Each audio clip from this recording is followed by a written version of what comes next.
Today's reading is Acts 18 from the New International Version.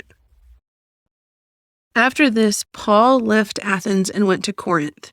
There he met a Jew named Aquila, a native of Pontus, who had recently come from Italy with his wife Priscilla, because Claudius had ordered all Jews to leave Rome. Paul went to see them, and because he was a tent maker as they were, he stayed and worked with them. Every Sabbath he reasoned in the synagogue, trying to persuade Jews and Greeks.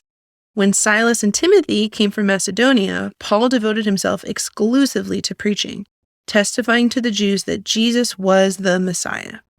But when they opposed Paul and became abusive, he shook out his clothes in protest and said to them, "Your blood be on your own heads. I am innocent of it. From now on, I will go to the Gentiles."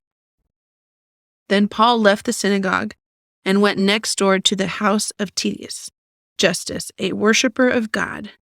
Crispus, the synagogue leader, and his entire household believed in the Lord, and many of the Corinthians who heard Paul believed and were baptized. One night the Lord spoke to Paul in a vision. "Do not be afraid.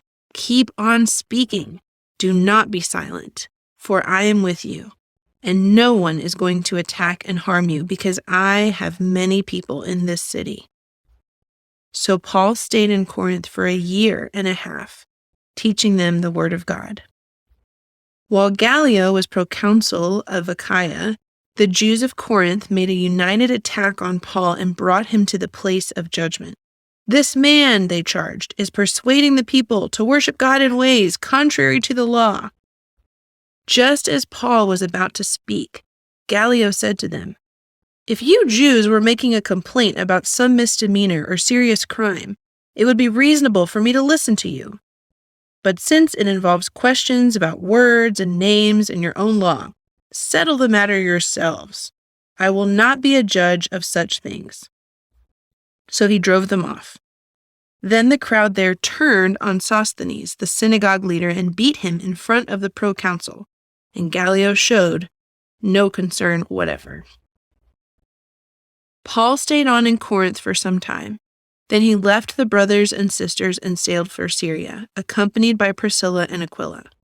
Before he sailed, he had his hair cut off at Cenchreae because of a vow he had taken.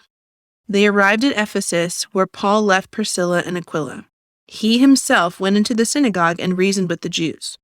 When they asked him to spend more time with them, he declined. But as he left, he promised, "I will come back if it is God's will." Then he set sail from Ephesus. When he landed at Caesarea, he went up to Jerusalem and greeted the church, and then went down to Antioch. After spending some time in Antioch, Paul set out from there and traveled from place to place throughout the region of Galatia and Phrygia, strengthening all the disciples. Meanwhile, a Jew named Apollos, a native of Alexandria, came to Ephesus. He was a learned man with a thorough knowledge of the scriptures. He had been instructed in the way of the Lord, and he spoke with great fervor and taught about Jesus accurately, though he knew only the baptism of John. He began to speak boldly in the synagogue. When Priscilla and Aquila heard him, they invited him to their home and explained to him the way of God more adequately. When Apollos wanted to go to Achaia, the brothers and sisters encouraged him and wrote to the disciples there to welcome him. When he arrived, he was a great help to those who by grace had believed, for he vigorously refuted his Jewish opponents in public debate, proving from the scriptures that Jesus was the Messiah.